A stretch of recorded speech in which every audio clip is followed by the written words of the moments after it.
तो दोस्तों कैसे हैं आप लोग। मैं हूं अंशु कुमार। क्लास डिपार्टमेंट में आपका स्वागत है। इसमें पहला क्वेश्चन क्या है हमारा, निम्नलिखित के जोड़े बनाइए। किसके, तो हमारे अतीत के है क्वेश्चन चैप्टर 2 का क्वेश्चन आंसर। ठीक है दोस्तों, तो हमारा पहला क्वेश्चन क्या है, पहले दीवानी मिलाना है। तो ठीक है, दीवानी को किसको मिलाएंगे हम, भू राजस्व वसूल करने का अधिकार। ठीक है दोस्तों, उसके बाद हमारा अगला क्या है, शेर ए मैसूर। क्या है दोस्तों, तो शेर ए मैसूर इसको हम किस में मिलाएंगे, टीपू सुल्तान। ठीक है दोस्तों, अगला क्या है, रानी चेन्नम्मा।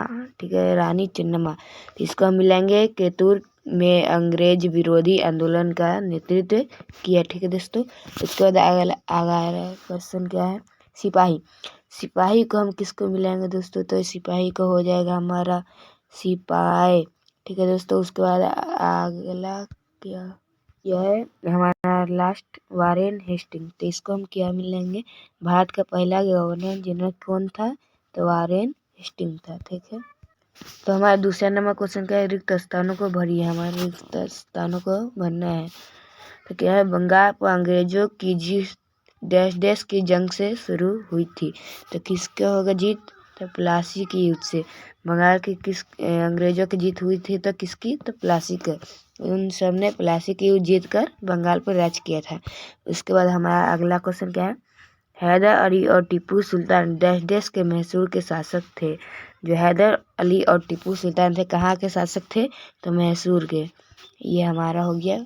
उसके बाद ग नंबर क्या है, डलहौजी ने dash dash William dash dash का सिद्धांत लागू किया। तो क्या होगा हमारा, विलियम नीति ने, विलियम नीति। ठीक है दोस्तों, विलियम नीति।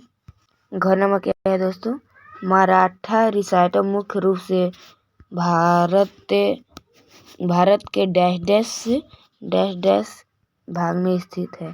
तो किस भाग में स्थित है दोस्तों, दक्षिण में पश्चिम। ठीक है दोस्तों, हमारा 3 नंबर क्वेश्चन क्या है, सही या गलत बताएं। क्या बताना है, सही या गलत। तो हमारा क्या है, मुगल साम्राज्य 18वीं सदी में मजबूत होते गए। तो ये गलत हो गया, क्योंकि वह 18वीं शताब्दी में वह मजबूत नहीं हो गए, तो इसलिए यह गलत हो जाएगा। उसके बाद हमारा ख नंबर क्या है, English east India company Bharat के साथ व्यापार करने वाली एकमात्र यूरोपीय कंपनी थी। तो ये क्या होगा, गलत हो। उसके बाद हमारा ग नंबर क्वेश्चन क्या है, महाराज रंजीत सिंह पंजाब के राजा थे। क्या यह सही होगा दोस्तों, तो हाँ यह सही होगा। यह कहाँ के थे, तो पंजाब के। उसके बाद ग नंबर क्या है दोस्तों, अंग्रेजों ने अपने कब्जे वाले इलाकों में कोई शासकीय बदलाव नहीं किया। तो ये क्या होगा, गलत हो जाएगा, क्योंकि वे बहुत सारे बदलाव किए। दोस्तों हमारे 4 नंबर का क्वेश्चन क्या है, यूरोपीय व्यापारी कंपनियों ने भारत की तरफ क्यों आकर्षित हो रही थी। तो क्यों हो रही थी, तो हमारे आंसर हो जाएगा, यूरोपीय कंपनी मुख्य रूप से भारत में बारीक सूती कपड़े, रेशम, मसाले जैसे काली मिर्च, लौंग, इलायची और दालचीनी के व्यापार से होने वाले भारी मुनाफे के कारण आकर्षित हो रहे थे, क्योंकि वे बहुत महंगे दाम में बेचते थे यूरोप में। कहाँ से, तो भारत से किन का, यूरोप में महंगे दामों में बेचते थे। तो ये हमारा 4 नंबर का आंसर हो गया। तो दोस्तों उसके बाद हमारा 5 नंबर का क्वेश्चन क्या है, बंगाल के नवाब ईस्ट इंडिया कंपनी के बीच किन बातों पर विवाद थे। ठीक है दोस्तों, तो हमारा आंसर क्या हो जाएगा, दोनों के बीच विवाद के मुख्य कारक निम्नलिखित थे। क्या क्या कारक थे, तो हो जाएगा हमारा, नवाब ने कंपनी को रियायतें देने से मना कर दिया। नवाब जो थे वो नवाब रियायत से मना कर दिया। व्यापारिक अधिकार के बदले भारी कर जमाना की मांग की। ठीक है दोस्तों, तो मांग करना।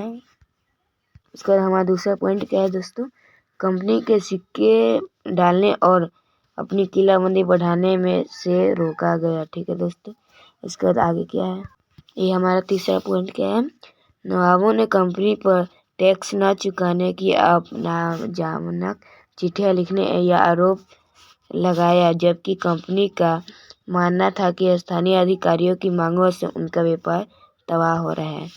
ठीक है दोस्तों, तो ये हमारा 5 नंबर का क्वेश्चन कंप्लीट है। उसका 6 नंबर, तो दोस्तों हमारा 6 नंबर का क्वेश्चन क्या है, दीवानी मिल से ईस्ट इंडिया कंपनी का किस तरह फायदा हुआ। पहुंचा। ठीक है दोस्तों, मतलब दीवानी मिलने से ईस्ट इंडिया को कंपनी को कैसे फायदा मिला, तो हमारा आंसर क्या होगा? दीवानी मिलने से कंपनी बंगाल के विशाल, क्या है दोस्तों, दीवानी मिलने से कंपनी को बंगाल के विशाल राजस्व संसाधनों पर नियंत्रण मिल गया। किस प्रकार राजस्व संसाधन पर इनको किसको अंग्रेजों को नियंत्रण करने का मौका मिल गया। इससे कंपनी को निम्नलिखित फायदे हुए। क्या क्या फायदा हुआ? अब उन्हें भारत से सामान खरीदने के लिए ब्रिटेन से सोना और चांदी मांगने की जरूरत नहीं रही। किससे? तो भारत से सामान खरीदने की जरूरत नहीं थी अब, क्योंकि वे तो अब बंगाल में पूरा राज कर चुके थे, वहाँ से सब सोना लूट चुके थे। तो अगला क्या हो जाएगा? भारतीय राजस्व का उपयोग सूती जैसे रेशम कपड़ा खरीदने एवं अपने सोना बनाए रखने और किलों के निर्माण में किया जाने लगा। ठीक है दोस्तों, किसमें? तो किले के निर्माण में किया जाने लगा। तो 7 नंबर क्वेश्चन क्या है? सब्सिडियरी अलायंस सहायक संधि व्यवस्था की व्याख्या करें। ठीक है दोस्तों, तो हमारा आंसर क्या होगा?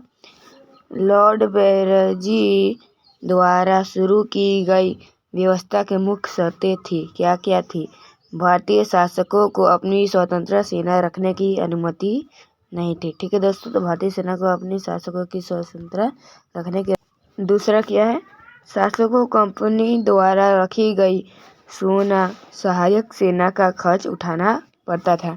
ठीक है दोस्तों, फिर अगला पॉइंट हो जाएगा, यदि कोई शासक सेना के रख रखाव को पैसे देने पर, क्या है भाई दोस्तों, पैसे देने में विफल रहता है तो जुर्माना के तौर पर उसका इलाका कंपनी छीन लेते हैं।